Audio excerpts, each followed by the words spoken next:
नमस्कार, बहुत स्वागत है आप सभी का। आप देख रहे हैं आपकी बात मध्य प्रदेश। मैं हूं अभिलाष मिश्रा। मध्य प्रदेश में शिवराज कैबिनेट ने राम वन गमन पथ न्यास की मंजूरी दे दी है, जिसके बाद चुनावी साल में बीजेपी और कांग्रेस में इससे लेकर सियासत तेज हो गई है। कांग्रेस का कहना है कि आखिर 18 साल बाद क्यों बीजेपी को राम वन गमन पथ की याद आई। कांग्रेस का कहना है कि बीजेपी सिर्फ सियासत के लिए राम नाम का सहारा लेती है। कांग्रेस ने छत्तीसगढ़ के भूपेश बघेल सरकार के राम वन गमन पथ पर किए काम का हवाला दिया। उधर बीजेपी ने पलटवार करते हुए कहा कि राम को काल्पनिक बताने वाले कांग्रेस अब राम की बात ना ही करें तो बेहतर। बीजेपी का कहना है कि हमें राम भी याद है और बजरंग बली भी। बता दें कि मध्य प्रदेश में राम वनगमन पथ से जुड़े प्रमुख स्थल चित्रकूट, सतना, अमरकंटक, पन्ना, जबलपुर, विदिशा जैसे जिलों में स्थित हैं और जहां जहां राम ने वनवास के दौरान यात्राएं की थी, उन जिलों को विकसित करने की ये पूरी प्रोजेक्ट है, ये पूरी योजना है। इसे लेकर के पिछले कई सालों से बीजेपी दावा कर रही थी। अब इसे मूर्त रूप में लाने के लिए कोशिशें शुरू हो गई हैं। बाकायदा करीब 1.5 करोड़ का बजट भी स्वीकृत कर दिया गया है, जो सालाना इस पर व्यय होगा और इसे इन इलाकों को विकसित किया जाएगा। लेकिन क्या राम वाकई में बीजेपी के लिए सिर्फ वोट का मसला है या राम से जुड़ी हुई है बीजेपी की आस्था, और कांग्रेस क्या इस मुद्दे पर बीजेपी को घेर पाएगी? इसी पर करेंगे आज आपकी बात।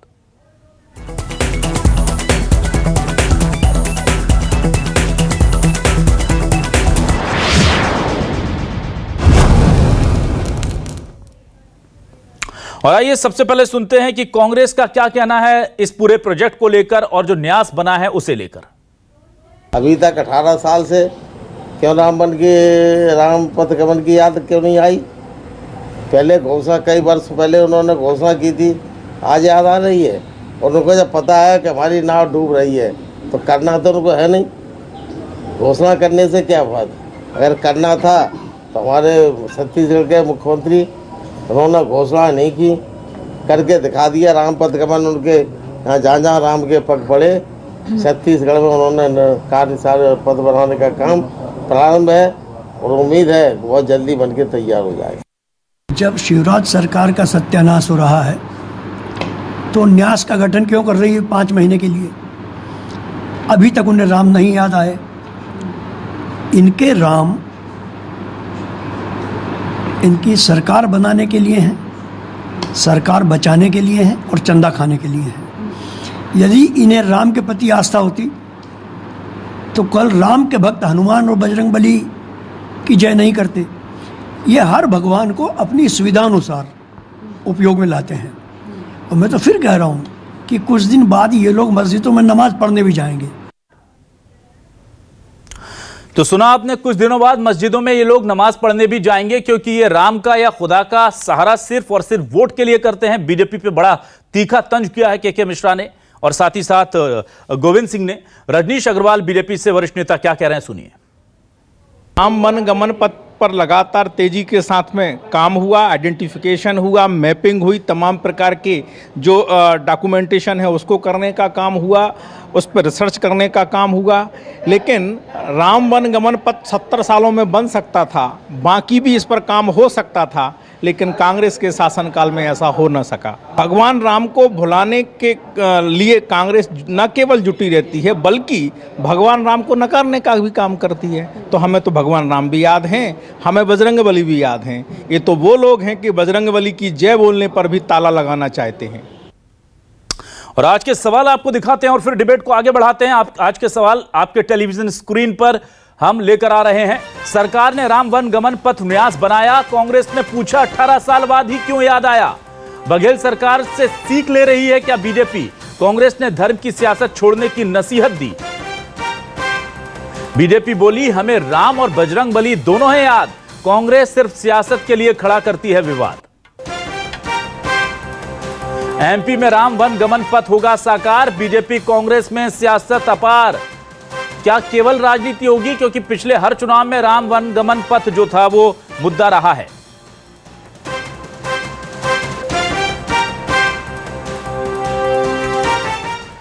और आइए सीधे मेहमानों का रुख करूंगा। मेरे साथ दो खास मेहमान अभी जुड़ चुके हैं, कुछ और मेहमान जुड़ेंगे। दिनेश गुप्ता जी वरिष्ठ पत्रकार जुड़े हुए हैं, मध्य प्रदेश के जाने माने चेहरे हैं, बेबाक ढंग से अपनी राय रखते हैं। बहुत बहुत स्वागत करूंगा दिनेश गुप्ता जी आपका हमारे इस खास डिबेट शो आपकी बात में। और साथ ही साथ मेरे साथ जुड़े हुए हैं कांग्रेस से मीडिया उपाध्यक्ष, वरिष्ठ चेहरा, बहुत वरिष्ठ नेता भूपेंद्र गुप्ता जी, जो बेलाग बात करते हैं, कई बार बहुत तीखे शब्दों का इस्तेमाल कर जाते हैं। भूपेंद्र जी बहुत बहुत स्वागत करूंगा सर आपका भी हमारे इस खास डिबेट शो में। भूपेंद्र जी सबसे पहले आपके पास आता हूं। 18 साल बाद आज पूछा जा रहा है कांग्रेस की तरफ से कि याद आ रहे हैं इससे पहले न्यास नहीं बनाया, और के मिश्रा साहब तो कह रहे हैं कि जब बीजेपी का सत्यानाश हो रहा है तब न्यास बन रहा है। क्या कहेंगे आप? देखिए, भारतीय जनता पार्टी कि आप जो है पिछले 18 साल के बजट देखें, 18 साल कोई छोटा समय तो है नहीं किसी सरकार के लिए जी। 0 बजट रखा था, घोषणा इनने कर रखी थी रामवत वनगमन पथ की, लेकिन बजट हमेशा 0 रखते थे। इन्होंने 5 पैसा खर्च नहीं किया 18 साल में। चूंकि कमलनाथ जी ने 2019 में राम वन गमन पथ की घोषणा कर दी, उसके लिए जो है डीपीआर बनाने का काम हो गया, उसके लिए जो है दौरे हो गए, उसके लिए रूट फाइनल हो गया। तो अब जो है अपनी इज्जत बचाने के लिए इन्हें करना पड़ रहा है, न्यास बनाना पड़ रहा है। ये कहाँ थे जब जो है कमलनाथ जी पैसा दे रहे थे महाकाल लोक बनाने के लिए? ये कहाँ थी ये सरकार 18 साल से जब कमलनाथ जी ने होम सर्किट बनाया था? ये सरकार कहाँ थी जब जो है ओंकारेश्वर के विकास का काम कमलनाथ जी ने हाथ में लिया था? जब जो है सीता मैया के मंदिर बनाने की बात कमलनाथ जी ने करी थी, तो ये कहाँ थी इनकी सरकार? 18 साल से थे सरकार में, एक दिन थोड़ी थे। ये जो पाखंड की राजनीति है, डुअलिटी की राजनीति है, उस राजनीति को ये लोग लगातार करते हैं और भगवान का सुविधा के लिए उपयोग करते हैं। आप इनसे पूछेंगे अभी भी इनने क्या बजट का प्रावधान किया है, लेटेस्ट बजट में बता दें राम वन पथगमन के लिए।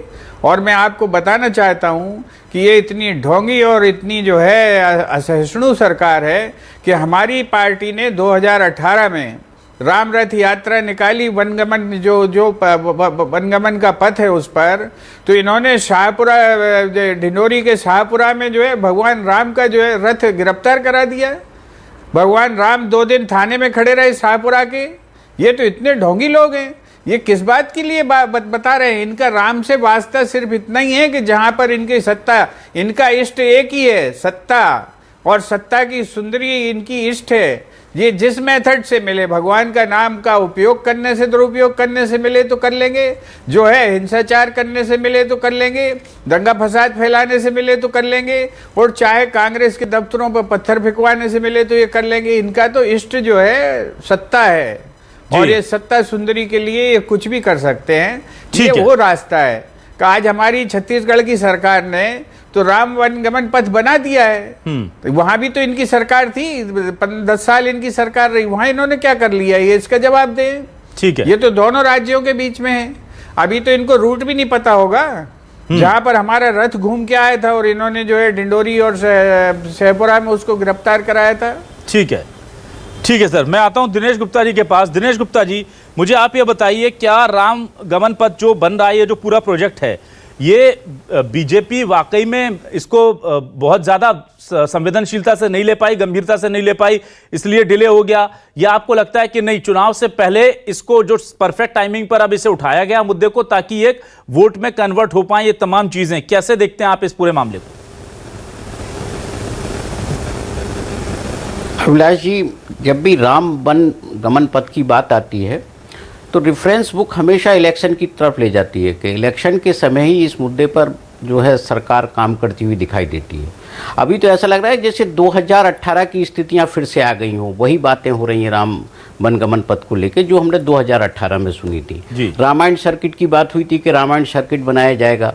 आप देखिए, जो कमलनाथ की सरकार है वो तो केवल 15 महीने रही, उसके बाद से भारतीय जनता पार्टी की सरकार रही। जिस ट्रस्ट की बात सरकार कर रही है वो भी मार्च 2020 में गठित करने का निर्णय सरकार ले चुकी थी। अब देखिए, उस पर कोई आगे कार्रवाई नहीं हुई। सरकार यदि चाहती तो उस पर कुछ ना कुछ तो निर्माण कार्य चालू हो जाता, लेकिन क्या हुआ, वो जो सिद्धा पहाड़ था उसको काटने के को लेकर और विवाद पैदा हो गया, क्योंकि जो रूट है उस रूट पर जो पहाड़ हैं, जो नदियां हैं, यदि उनको आप नुकसान पहुंचाएंगे तो फिर मूल भाव रहता कहाँ है? आप सियासत के समय कभी जो है, आप जब आपने देखा कि बजरंग दल का नाम आ गया तो राम का भी नाम आपने उसको ले लिया, कथाएं मध्य प्रदेश में वैसे भी चल रही हैं। तो पूरा आप जब चुनाव धर्म के आधार पर कराना चाहो, धार्मिक मुद्दों के आधार पर कराना चाहेंगे, तो आपका इंटेंशन लगता है कि चुनाव जैसे ही आएगा तो राम भी याद आएंगे और बजरंगबली भी याद आएंगे। जी ठीक है। इस बीच हमारे साथ बीजेपी से वरिष्ठ नेता विधायक आशीष शर्मा साहब जुड़ चुके हैं। आशीष शर्मा जी, बहुत स्वागत करूंगा आपका। आशीष शर्मा जी, देखिए, बड़ा गंभीर आरोप कांग्रेस लगा रही है। बोले 18 साल से आपने क्यों नहीं बना दिया? चुनाव से ठीक पहले 4-5 महीने पहले याद आता है कि इस पर काम भी करना है और अब न्यास बन रहा है। दिनेश गुप्ता जी भी बता रहे हैं कि मार्च 2020 में फैसला हो गया था कि इस पर काम होगा, न्यास बनेगा, ट्रस्ट बनेगा।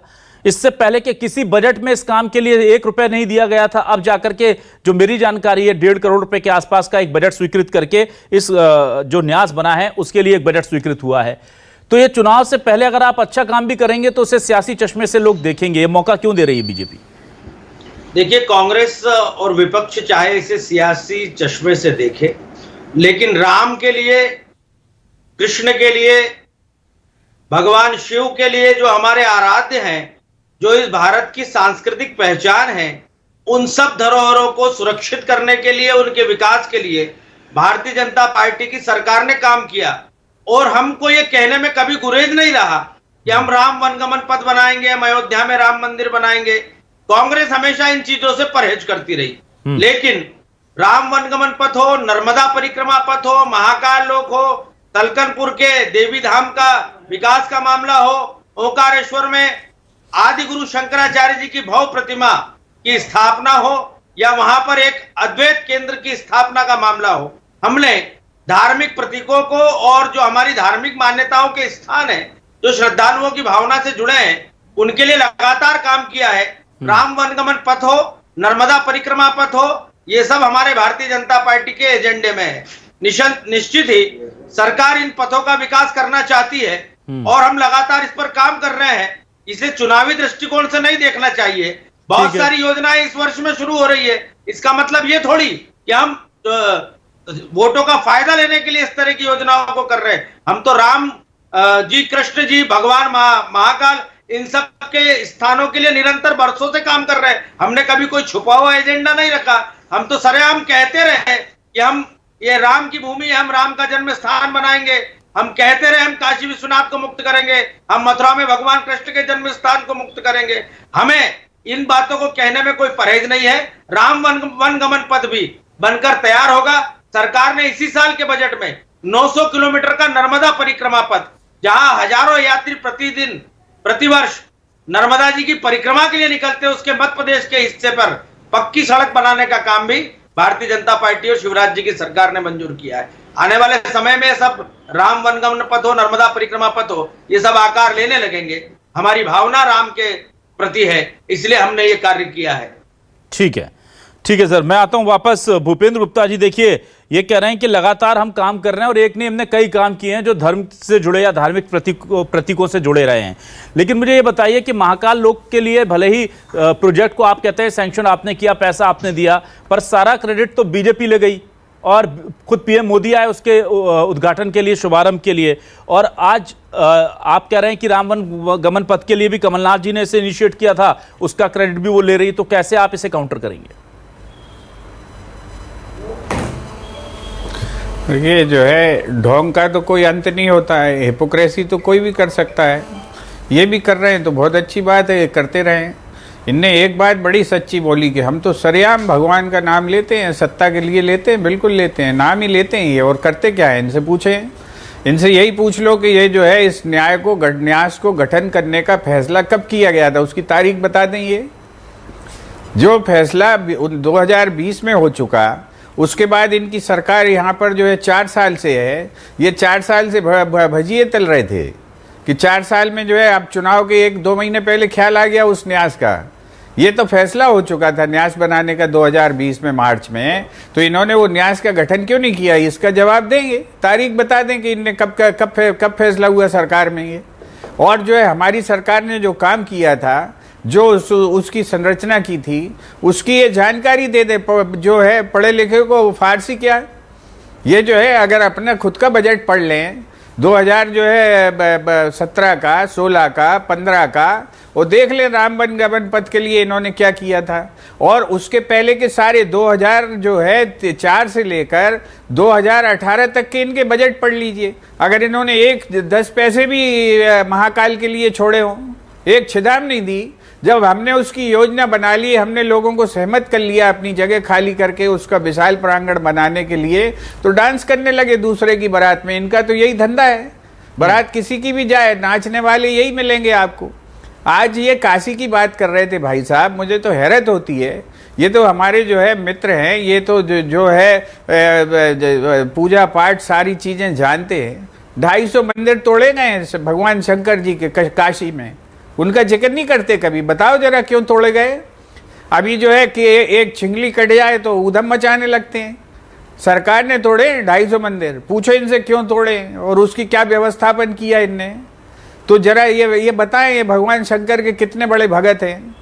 लिंगायतों को हिंदू नहीं मानते मगर भगवान शंकर जी के भगत हैं। ये जो पाखंड है ये सिर्फ वोट के लिए, सत्ता सुंदरी की जो है पूजा अर्चना करने के लिए, और जो है वो इनकी इष्ट है। न इनका इष्ट भगवान शंकर हैं न भगवान राम हैं। 1980 के पहले तो इन्हें रामचंद्र जी याद ही नहीं आते थे, ये तो 1980 से इन्हें याद आना शुरू हुए। तो जो है इनकी इष्ट जो है सत्ता है। इनके इष्ट ना शंकर जी हैं, ना हनुमान जी हैं, ना रामचंद्र जी हैं। इनकी इष्ट सत्ता है। जैसे भी मिले, अगर वो फसाद करने से मिलेगी तो इन्हें वो भी कर देंगे। अगर इन्हें जो है भगवान के नाम का दुरुपयोग करने से मिलेगी तो वो भी कर देंगे। अगर जो है किसी कम्युनिटी विशेष को गाली बकने से मिलेगी तो ये वो भी कर देंगे। ये तो जो है इनकी इष्ट एक ही है, बस उसी की आरती, उसी की पूजा। और गर्व से ये कहते हैं हम तो 24 घंटे जो है चुनाव के मोड में रहते हैं। तो 24 घंटे चुनाव के मोड में कौन रहता है? जिसकी आंखों में 24 घंटे सत्ता सुंदरी बसी हुई है। ये पब्लिक के कल्याण के लिए, जनता के कल्याण के लिए, जनता की भावनाओं के लिए थोड़ी कोई काम करते हैं। ठीक है। अगर ये करते होते तो इनसे पूछें कि जो है इस डिंडोरी में जो है भगवान राम का रथ इनने गिरफ्तार करवाया होता, 2 दिन थाने में बैठे रहे भगवान जी। कहाँ थी इनकी सरकार? और इनकी सरकार ने क्यों किया ऐसा? इनसे पूछ लो जरा। ठीक है सर, इनको तो अभी ये कहने लगेंगे ये सब बातें। ठीक है, FIR है वहां पे दर्ज डिंडोरी के शाहपुरा थाने में, उठा के देख लीजिए। ठीक है, मैं दिनेश गुप्ता जी के पास आना चाहता हूं। दिनेश गुप्ता जी, देखिए राम नाम की लूट सियासत में मची हुई है, ये सब जानते हैं, इससे किसी को गुरेज नहीं है। लेकिन आप ये बताइए कि जब राम नाम की लूट होगी सियासत में तो ये फायदा किसे देगी? क्या कांग्रेस ये लोगों के बीच में संदेश दे पाएगी कि देखिए इनिशिएट हम करते हैं, बाद में आकर के चस्पा इनकी नेम प्लेट हो जाती है और क्रेडिट ले जाते हैं? या बीजेपी चूंकि स्वाभाविक तौर पर माना जाता है कि ये धार्मिक चीजों को लेकर आगे रहती है तो इसका जो है फायदा उठाएगी और यहां पर इसके खाते में, बीजेपी के खाते में तमाम चीजें जाएंगी? अभिलाष जी, जो मध्य प्रदेश का जो राजनीतिक स्वभाव है जी, वो बहुत अलग है। 1992 में जब बाबरी मस्जिद गिराई गई थी और उसके बाद जो मध्य प्रदेश की भाजपा सरकार बर्खास्त हुई, 1 साल तक राष्ट्रपति शासन रहा, फिर चुनाव हुए, तो भारतीय जनता पार्टी फिर सरकार में नहीं आ पाई। यहाँ जो है सब जो वोटर है बहुत सोच समझकर फैसला करता है। यह कांग्रेस की जो अंदरूनी कलह है वो ज़्यादा भारतीय जनता पार्टी की मदद करती है बनस्पत उसके जो धार्मिक मुद्दे हैं। यदि आप कुछ विधानसभा क्षेत्रों को छोड़ दिए जाए तो वहाँ पोलराइजेशन नहीं चलता, क्योंकि अपने यहाँ ट्राइबल एरिया बहुत ज़्यादा है। यहाँ महाकौशल का भी ट्राइबल एरिया है, निमाड़ मालवा में भी बहुत सारा ट्राइबल एरिया है, बहुत सारे ट्राइबल वोटर हैं, तो इसके कारण यहाँ चलता नहीं है। लेकिन जो भी एक जो फ्लोटिंग वोटर होता है, इसके लिए लगातार जो है मध्य प्रदेश में एक एक्सरसाइज चलती रहती है, पॉलिटिकल एक्सरसाइज चलती रहती है। कांग्रेस तो रिएक्शन भर देती है उस पर। कांग्रेस का जो है वो इस तरह से रिलीजन मुद्दे को लेकर बहुत कमिटेड नहीं रहती वो, कि उसने कहा है कि हम ये करेंगे वो करेंगे। यदि जो आप देखेंगे ना, कभी भी धार्मिक मुद्दे कांग्रेस की प्राथमिकता में नहीं रहे। यदि आज महाकाल लोक बनाया है तो आप बताइए कि क्या कोई भी इस तरह के धार्मिक स्थल कमाई के लिए बनाए जाते हैं? सरकार बड़ी फक्र से कहती है कि महाकाल लोक बना तो हमारी 100 करोड़ की कमाई हो गई, यदि आप काशी में बना तो हमारे इतने करोड़ की कमाई हो गई। तो क्या ये जो केंद्र हैं, धार्मिक केंद्र, क्या वो केवल कमाई के जरिए हैं कि सरकार को कमा के देंगे? तो मुझे लगता है कि ये जो सोच है धार्मिक मुद्दों के पोलराइजेशन की, उससे बहुत लाभ नहीं होता। बहुत सारे फैक्टर काम करते हैं। आप देखिए ना, जैसे जातिगत जनगणना की बात होती है या ओबीसी का रिजर्वेशन की बात हो रही है, तो ये तो एक जो है कुछ वर्ग होता है जिसको प्रभावित करने के लिए मुद्दे उठाए जाते हैं। ठीक है, आशीष जी के पास आऊंगा। एक बार जरा जो ग्राफिक्स हमने आज बनाया है राम वन गमन पथ का, जिससे पता चले कि मध्य प्रदेश में किन किन स्थानों से राम जो है वनवास के दौरान गुजरे थे, वो एक बार फुल स्क्रीन, जरा इसे फुल स्क्रीन दिखा देंगे। ये हमारे दर्शक समझ जाएंगे कि ये वो इलाके हैं जिन्हें चिन्हित कर यहाँ पर विस्तार होना है। भक्तों की सुविधाओं के मंदिर यहाँ पर पहले से हैं, धार्मिक महत्व की चीजें पहले से हैं। ये सतना से शुरू होते हैं, चित्रकूट से, और सतना के करीब 5 स्थल आते हैं। इसमें फिर पन्ना का एक स्थल आता है, वापस ये सतना की तरफ मुड़ता है, और ऐसे करके डिंडौरी, जबलपुर होते हुए ये अनूपपुर, अमरकंटक तक ये पूरा रूट जाता है, और इन्हें डेवलप करने की बात हो रही है। छत्तीसगढ़ में इससे ऊपर जाएंगे तो छत्तीसगढ़ में ऑलरेडी डेवलपमेंट पर काम चल रहा है। मैं आशीष जी आपके पास आता हूं। आशीष जी देखिए, एक बहुत अच्छी बात भूपेंद्र जी ने भी कही थी, और भूपेंद्र जी से पहले कांग्रेस के नेता ने भी कही थी कि जिन्हें काम करना होता है वो ऐलान नहीं करते। भूपेश बघेल ने कोई ऐलान नहीं किया, लेकिन वहां राम वन गमन पथ पर काम कर दिया, और काफी हद तक काम हो गया है, और उसका ही प्रेशर वो कह रहे हैं कि आप अब ये काम कर रहे हैं, और आपने ऐलान किया था कब, और अब जाकर के 4-5 साल बाद काम शुरू हो गया। तो ये अगर ऐलान जी आशीष जी, अगर ऐलान किया है तो उस पर तुरंत काम भी हो जाए तो अच्छा है। ठीक, चुनाव से पहले आप करते हैं, क्योंकि देखिए ये बात भी सही है कि आपने ऐलान किया था, लोगों को उम्मीद थी, पर उस बीच काम नहीं हुआ, इसे भी स्वीकारना होगा आपको। देखिए, राम वन गमन पथ की प्रामाणिकता और कहां पर उसमें विकास होना है, ये सब सरकार के प्लान में पहले से शामिल है। हमसे कांग्रेस ने, विपक्ष ने हमेशा सवाल किया, मंदिर नहीं बनाएंगे, तारीख नहीं बताएंगे, इस तरह के कई नारे इन्होंने उछाले। इनके नेता चुनाव के पहले मंदिरों में और गंगा जी में डुबकी लगाने जाते हैं। हमारे लिए तो जीवन का एक अंग है राम। हमने कभी भी इसके लिए राजनीति नहीं की, लेकिन राजनीतिक रूप से बदनाम करने का काम कांग्रेस ने और विपक्षी दलों ने हमें किया। लेकिन आज अयोध्या में भव्य राम मंदिर बन रहा है।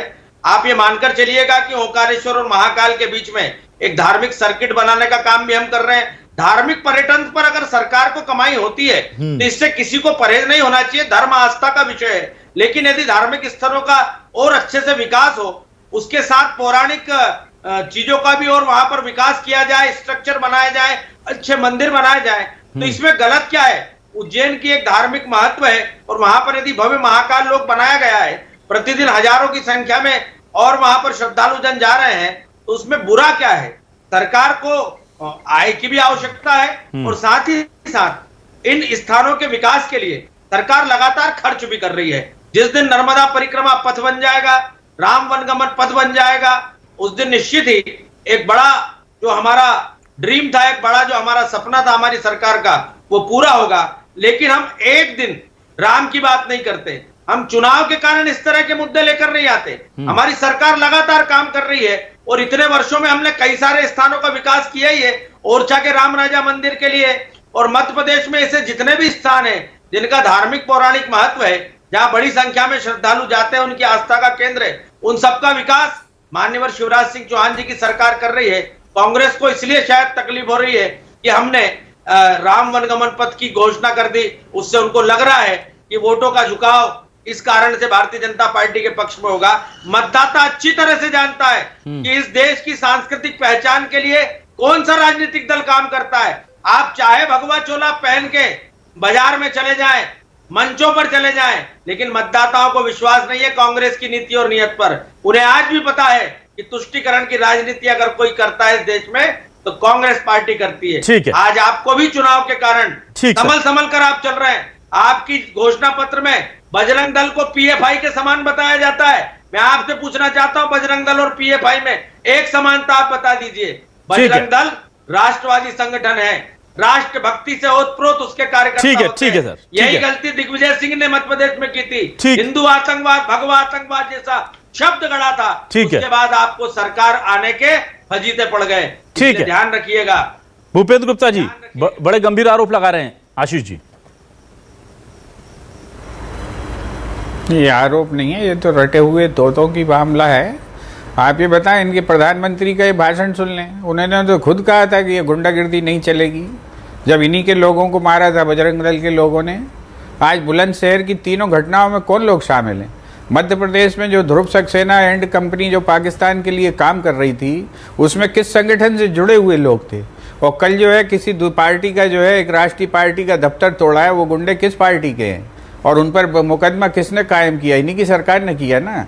इन्हीं की सरकार ने पकड़ा था ध्रुव सक्सेना एंड कंपनी को। ये बड़े राष्ट्रभक्त बन जाते हैं 1 मिनट में। राष्ट्रद्रोह के काम करते हैं, उसका जवाब नहीं देंगे। अभी हमने इनसे पूछा कि भाई साहब 250 मंदिर तोड़े काशी में, उसका जवाब इनके मुंह से नहीं निकला। भाषण सुन लो, रटा रटा है, हम पक्की सड़क बना देंगे, वो कच्ची निकाल देंगे। ये सब काम जो है इन भाषणों से कुछ नहीं होता है। आपके जो है ये जो सवाल है, सवाल ये है कि आप कर क्या रहे हैं और आपकी नीयत क्या है। आप तो नहीं कर पाए 18 साल में। कमलनाथ जी ने घोषणा कर दी तो अब महाकाल करने लग गए। ये तो हमने करा ना, जब हमने पैसे 300 करोड़ रुपए का उसमें प्रोविजन किया, जब आपने जो है प्लास्टिक का महाकाल लोग बना दिया। आज जब हमने जो है न्यास की घोषणा कर दी 2020 में, तो 2020 के आप 22 अप्रैल में क्यों नहीं कर पाए आप न्यास की घोषणा बनाने की? आप 4 साल तक क्या जो है ये भजिए तल रहे थे कि जब चुनाव आएगा तब हम न्यास बना देंगे। इसके लिए किसी ने आपका हाथ पकड़ा था? आप तो महान राष्ट्रभक्त हैं, भगवान जी के आप तो परम चेले हैं, तो फिर भगवान जी की याद आपको 4 साल नहीं आई? हमने 2020 में फैसला, सुन लीजिए बात तो सुन लो, आस्था मत बताओ भैया। आपकी आस्था केवल सत्ता में है, सत्ता सुंदरी ही आपकी इष्ट है, ये पूरा देश पहचानने लगा है। इसके लिए आप कुछ भी कर सकते हो, इसके लिए आप अपने लोगों को ISI के काम में भी लगा सकते हो और आप दंगा फसाद में भी लगा सकते हो। ये जो है ये पूरा देश जान चुका है, अब ये पूरा देश जान चुका है। आपके ही राज्यपाल ने आपकी पोल खोली है कि आप सत्ता सुंदरी को प्राप्त करने के लिए जो है हमारे सैनिकों की शहादत भी हो जाती है। ये आप देश आपका ही गवर्नर बता रहा है, हम लोग नहीं बता रहे हैं। हम लोग तो दृष्टा बने बैठे हुए देश में, साक्षी भाव में। भगवान कृष्ण ने कहा था कि साक्षी रहो, उसी में भाव में बैठे हुए हम तो। आप लोग तो क्या क्या नहीं कर रहे पाखंड इस देश में, और जिसकी आत्मा रोम में बसती है आप कर रहे हो, सत्ता से बाहर कर देती है जनता। आप जरा सत्यपाल मलिक की बात का जवाब दीजिए। सत्यपाल मलिक की बात रिटायर कर दिया। ठीक है सर, ठीक है, 1 मिनट सर। आशीष जी ठीक है, भूपेंद्र जी ठीक है, भूपेंद्र जी, आशीष जी ठीक है, ठीक है, 1 मिनट सर। भूपेंद्र जी, मैं बस ये जानना चाह रहा हूं, क्या आपको लगता है कि फ्रीवीज की बात हो रही है, धार्मिक मुद्दों की बात हो रही है, बजरंगबली की बात हो रही है, राम की बात हो रही है, राम वन गमन पथ की बात हो रही है, महाकाल लोक की बात हो रही है, शंकराचार्य की प्रतिमा की, क्या यही मुद्दे इस चुनाव को पूरी तरह ड्रिवन करेंगे, या आपको लगता है कि असल विकास जो है सड़क, बिजली, पानी, स्वास्थ्य और रोजगार, ये तमाम चीजें हैं, ये ही मुख्य तौर पर शामिल रहेंगे? भूपेंद्र जी, आपसे जानना चाहता हूं। देखिए, हमारे असल मुद्दे जो वही हैं जो आप बता रहे हैं जी, उन्हीं असल मुद्दों से भागने के लिए तो ये सब ये ढोंग करते हैं। आपसे मैं एक बात कहना चाहता हूँ, स्वामी निश्चलानंद जी हमारे शंकराचार्य हैं, वो क्या कह रहे हैं? इन्होंने इतने नकली शंकराचार्यों की फौज खड़ी कर दी है, वो खुल के कह रहे हैं हमारे शंकराचार्य के नकली शंकराचार्य क्यों पैदा कर रहे हो? ये तो धर्म का इतना बड़ा पाखंड करते हैं, इतना बड़ा व्यापार करते हैं। स्वामी निश्चलानंद कह रहे हैं, हमारे शंकराचार्य जी कह रहे हैं, और वो कह रहे हैं कि धर्म के बारे में जब जानते नहीं हो तो भाषण क्यों फटकारते हो रोज? ये इनके भागवत जी को उन्होंने सलाह दी है। तो जब हमारी जो धर्म सत्ता की सबसे बड़ी अथॉरिटी है, जिनको हम प्रणाम करते हैं, हमारे 4 शंकराचार्यों को, वो जब इन्हें टोक रहे हैं, उसके बाद भी ये धारा प्रवाह बत्ती दिए जा रहे हैं। हमारे जो है हमारी पूरे विश्व में पहचान हमारी आध्यात्मिकता के कारण है, ठीक है, हमारी धार्मिकता के कारण नहीं है, ठीक है। और ये आध्यात्म को बदनाम कर रहे हैं। ये जो है अध्यात्म के हमारे जो संवाद, सूत्र और दर्शन है, उसको जो है ये पतित कर रहे हैं। ठीक है, ये इनका काम है। ठीक है, दिनेश गुप्ता सवाल खड़े करना चाहिए, ठीक है, दिनेश गुप्ता जी, ठीक है, दिनेश गुप्ता जी सवाल उठाए, उसका जवाब दें। दिनेश गुप्ता जी, ठीक है, दिनेश जी, मैं आपसे जानना चाहता हूं, क्या मध्य प्रदेश का इस बार का चुनाव पूरी तरह से फ्रीवीज यानी कि लोक लुभावनी योजनाएं और धार्मिक मुद्दों के आसपास रहने वाला, जो मैंने भूपेंद्र जी से पूछा था, क्या कहेंगे आप?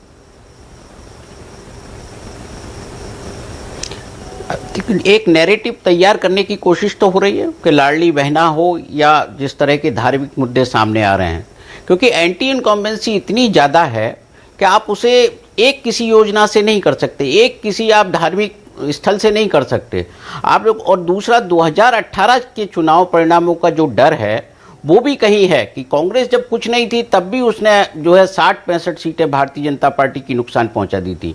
तो अभी भी ये डर तो है उनको कि ऐसा ना हो कि जनता फिर 100 रुपए की बिजली पर चली जाए, फिर किसान कर्ज माफी पर चले जाए। कांग्रेस के मुद्दे तो वही हैं, वो खत्म थोड़ी हो गए हैं। इसीलिए ऐसे नैरेटिव तैयार करने की कोशिश हो रही है जिससे जनता भावनात्मक आधार पर वोट दे दे। ठीक है, आशीष जी, अंतिम सवाल आपसे लूंगा क्योंकि आप लेट जुड़े थे बहुत कम समय में। क्या आपको लग रहा है कि चुनाव में कौन से बड़े मुद्दे होने वाले हैं, विकास, या फिर आपको लगता है धार्मिक मुद्दे भी एक महत्वपूर्ण भूमिका निभाने जा रहे हैं? देखिए, एक स्वस्थ समाज के लिए, एक अच्छे राज्य के लिए विकास तो परम आवश्यक है ही, और वो काम भारतीय जनता पार्टी की सरकार ने लगातार किया है। लाडली बहना से लेकर लाडली लक्ष्मी से लेकर किसान सम्मान निधि तक, ये सब चुनाव के मुद्दे रहेंगे। लेकिन इन सब के बाद भी हमारे विकास का और हमारे अच्छे मध्य प्रदेश का अगर कहीं ना कहीं पैमाना हम मापते तो उसमें सब तरह की व्यवस्थाएं होना आवश्यक है। महाकाल लोक भी है, उसमें ओरछा के राम राजा भी है, मां नर्मदा का परिक्रमा पद भी है, और कहीं ना कहीं विकास के साथ साथ हमारी धार्मिक मान्यताओं के अनुरूप जो हमारी सांस्कृतिक पहचान है उनके विकास का भी मुद्दा रहेगा। और राष्ट्र विरोधी तत्व जो भी होंगे उनके खिलाफ भारतीय जनता पार्टी की सरकार शुरू से मजबूती के साथ कार्रवाई करती आई है। हम विकास के मामले पर भी इस चुनाव को लड़ेंगे, और जब कभी भी कांग्रेस इस तरह की बात लेकर आने का काम करेगी जिसके कारण हमारे बहुसंख्यक समाज का अपमान हो रहा है, हमारे प्रतिमानों का अपमान हो रहा है, तो फिर चुनाव उस दिशा में भी जाएगा। हम हर तरह से कांग्रेस से चुनाव में दो हाथ करने को तैयार हैं। ठीक है सर, तो कुल मिलाकर के मध्य प्रदेश की सियासत में इस बार मुद्दे बहुत हैं। आप देखते हैं कि जनता किन पर अपना भविष्य जो है वो टिका देखती है, लेकिन कांग्रेस और बीजेपी जिन मुद्दों को लेकर आमने सामने है वो धार्मिक और भावनात्मक ज्यादा नजर आ रहे हैं। अब इसे देख करके जनता तय करेगी कि वाकई में राम का असली भक्त कौन है और जनता की सेवा करने वाली पार्टी कौन सी है। बहुत बहुत शुक्रिया आशीष शर्मा जी, दिनेश गुप्ता जी, भूपेंद्र गुप्ता जी हमारे साथ जुड़ने के लिए, इस डिबेट का हिस्सा बनने के लिए। आप तीनों मेहमानों का शुक्रिया। दर्शकों को नमस्कार।